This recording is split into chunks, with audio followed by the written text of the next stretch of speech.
I blame you for the moonlit sky and the dream that died. Coucou mes amours, j'espère que vous allez bien. Je vous retrouve aujourd'hui dans une nouvelle vidéo pour parler amitié, ou plutôt je dirais fin d'amitié. Je pense que je ne suis pas la seule à qui c'est déjà arrivé, mais vous savez, moi je suis du coup le genre de personne pour qui l'amitié c'est vraiment très important, et je pense que dans ma vie j'ai été plus déçue du coup par des amitiés qui se sont mal terminées que par des histoires d'amour ou des choses de ce style-là. Ce qu'on nous dit toujours, de toute façon, dès qu'il y a quelque chose de négatif ou quelque chose qui n'est plus ce qui a été, on nous dit toujours qu'il faut lâcher prise. Et c'est vrai que quand il faut mettre fin à une amitié avec quelqu'un du coup qu'on appréciait, peu importe pourquoi est-ce qu'il y a eu une dispute, une divergence d'opinion, peu importe la raison, je ne sais pas. C'est jamais quelque chose de facile, et c'est vrai que juste dire hey, il faut lâcher prise, parfois ça reste quand même vague. Vous savez, je pense premièrement que quand on rencontre quelqu'un et qu'on s'entend bien avec cette personne-là, ça ne veut pas nécessairement dire que c'est quelqu'un qui est destiné à être dans notre vie pour tout le temps où on sera là. Pas que je résume l'amitié à des moments d'amitié, mais simplement je pense que parfois il y a des personnes qui sont là pour nous à un certain moment. Donc est-ce qu'il faut leur attribuer l'étiquette d'amis, ou est-ce qu'il faut se dire simplement que c'est des personnes qui ont été là pour nous et qui poursuivent leur route? C'est à vous de voir en fait la définition que vous mettez derrière le terme. Je pense que quand on dit qu'il faut lâcher prise, la première chose c'est déjà de se confronter à ça, que c'est pas parce que on a été fusionnel, on s'est entendu super bien avec quelqu'un pendant un certain laps de temps que ça veut obligatoirement dire que c'est censé continuer. Je pense aussi que quand on nous dit qu'il faut lâcher prise, c'est aussi, je vais dire sortir la personne de notre cœur, mais pas dans un sens... plus dans le sens déposer, sortir de son cœur tout ce qu'on a de négatif et de rancœur par rapport à cette personne-là, par rapport à la façon dont ça s'est terminé, pourquoi telle ou telle chose a été dite, pourquoi l'amitié n'est plus là, ou peut-être pourquoi l'amitié n'a jamais existé, et dans ce cas pourquoi cette impression d'amitié. Du coup, j'ai déjà fait des vidéos sur le sujet et j'en ai déjà parlé dans d'autres vidéos, mais c'est important de pardonner parce que le pardon, c'est vous que ça libère.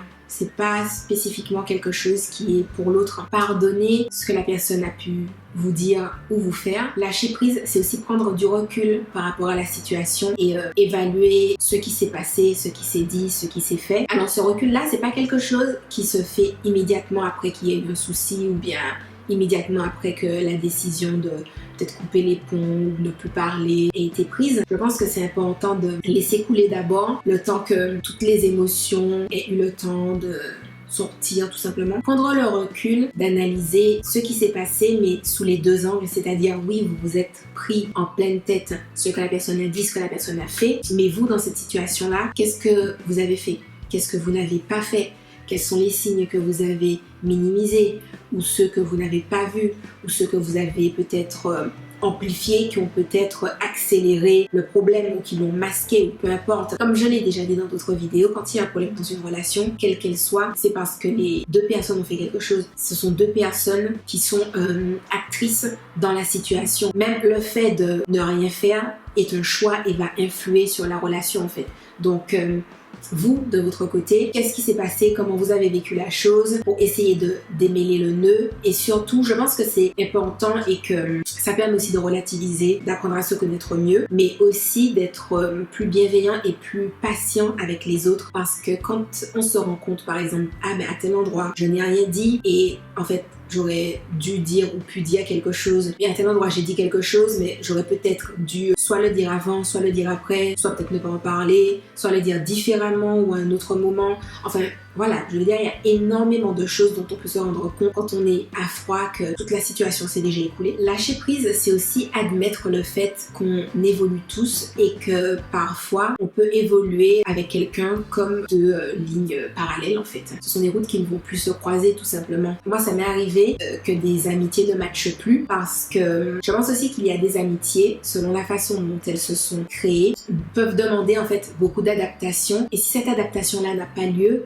les deux personnes se retrouvent comme deux lignes parallèles qui vont pas se recroiser. Je vais prendre par exemple un exemple. Ça m'est arrivé de rencontrer des personnes dans des périodes de ma vie où j'étais clairement pas au top de moi, où j'avais besoin de beaucoup d'encouragement, d'avoir des personnes qui soient là pour me cadrer. Peut-être pas me dire ouvertement Soline fait ci ou Soline fait ça, mais me donner vraiment beaucoup de conseils. C'est vrai qu'à partir du moment où j'ai commencé à prendre confiance en moi, à m'assumer, à parler de choses plus ouvertement, en fait, cette adaptation-là n'a pas eu lieu parce que c'est des personnes, si vous voulez, qui s'étaient positionnées en tant que je donne des conseils, je la guide, ou enfin, peut-être un petit peu plus dans cet esprit-là. Et à partir du moment où j'étais en mode, alors, c'est pas que ton avis ne m'intéresse pas, mais je suis dans une phase où j'ai envie de réfléchir, de me poser des questions à moi-même, etc., d'analyser et tout. Peut-être la quantité de conseils dont j'avais besoin n'est plus la même. J'ai envie de dire la qualité, pas le bon terme. Le type d'encouragement dont j'avais besoin et leur fréquence n'est peut-être plus la même.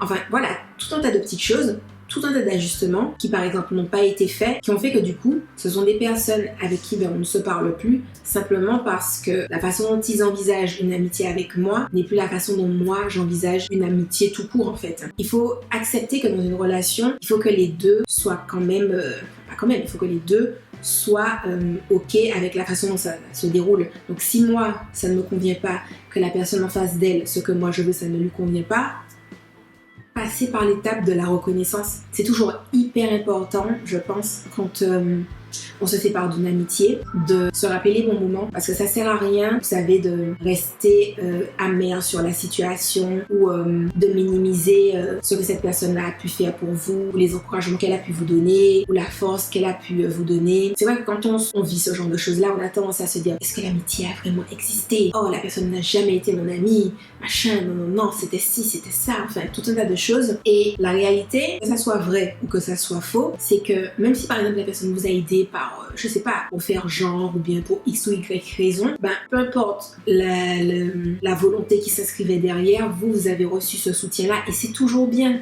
C'est toujours bien.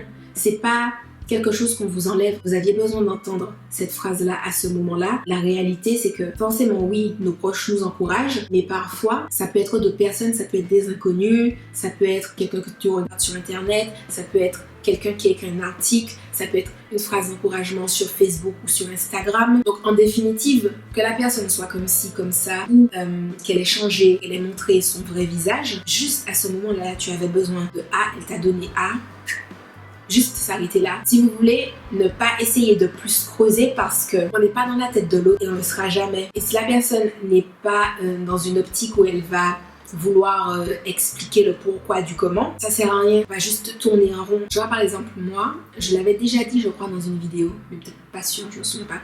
Mais la fille du coup avec qui ça s'était mal passé dans la vidéo, je te supprime des réseaux sociaux, je me souviens plus de la vidéo, je vous la mettrai quelque part ou en barre d'informations. Si vous voulez, ce serait facile de dire il n'y avait que des points négatifs, elle a que fait ci, elle a que fait ça, machin, ou je ne sais pas quoi.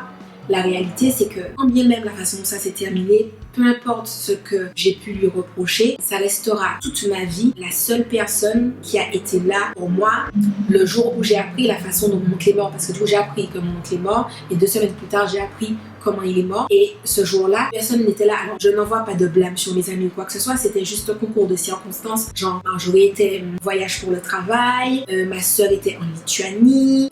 Genre, mes amis les plus proches étaient à Budapest ou bien genre au Havre. D'autres étaient en Martinique. Ma mère était en Martinique. C'est-à-dire que, à part elle, il n'y avait personne. Personne n'était sur Paris.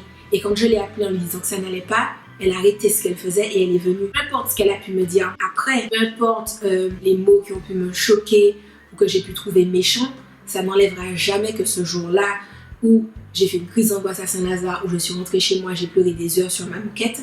Elle est venue et elle est restée là jusqu'à, j'en sais rien, moi, 2h du matin à m'écouter, à me consoler et juste à être là en fait, vous voyez. Donc, je pense que c'est important de se souvenir des bons moments et d'être reconnaissant en fait pour ces moments-là qui sont passés, même s'ils ne vont plus se reproduire, ben ça fait partie de la vie. Forcément, j'ai donné l'exemple en termes d'amitié quand enfin, c'était moi en tout cas qui avait changé et l'autre personne en face où ça c'était pas bien embriqué, etc. Mais ça peut être aussi l'autre personne qui a changé et vous, votre relation, vous la voyez pas différemment où vous ne savez pas comment faire, les deux personnes évoluent. Parfois c'est l'une d'entre elles qui change et l'autre qui ne se fait pas ce changement. Parfois ce sont les deux personnes qui changent en même temps. Il y a une formulation que j'aime bien qui dit qu'il n'y a aucune mauvaise personne, qu'il n'y a que d'excellents enseignants. Peu importe ce que la personne a pu vous dire, a pu vous faire, qu'est-ce que ça vous a appris? Alors, gardez en tête qu'on est dans une vidéo sur l'amitié, donc, à moins que ça soit par exemple un de vos amis qui vous ait violé ou je ne sais pas quoi, mais je ne parle pas, je précise toujours, je ne parle pas de situations extrêmes de ce type.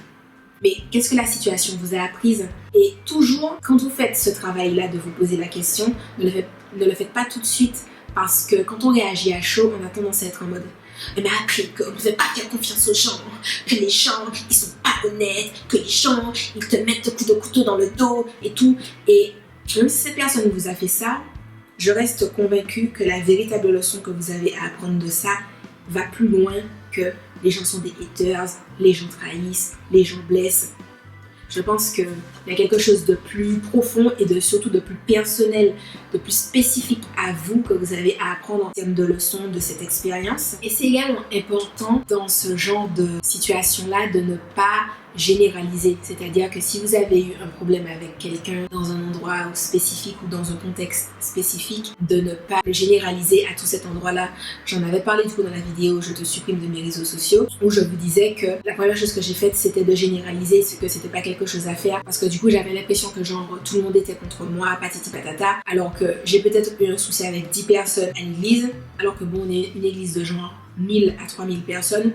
C'est pas super représentatif des 3000 personnes qu'il y a, tu vois. C'est jamais facile quand il y a eu un problème en amitié, qu'on n'est plus ami avec quelqu'un, qu'on s'est éloigné, de lâcher prise, de base de lâcher prise. Ça paraît super simple, mais c'est hyper compliqué à faire, parce que c'est vrai qu'on a tendance à vouloir s'agripper, à vouloir rester ou bien essayer de faire fonctionner. Et autant parfois avec la communication, on peut repartir sur de nouvelles bases, repartir sur d'autres bases et tout. Autant à d'autres moments, c'est pas possible. Et c'est plus difficile, c'est pas possible, ou c'est plus difficile, ou l'autre personne n'est pas prêt à faire les efforts demandés, ou peut-être vous n'êtes pas prêt à faire les efforts demandés parce que ça demande du temps, ça demande de la patience. Par exemple, si quelqu'un vous a blessé à un point, ça va pas se faire comme ça en un claquement de doigts, que vous redeveniez comme les doigts de la main et tout.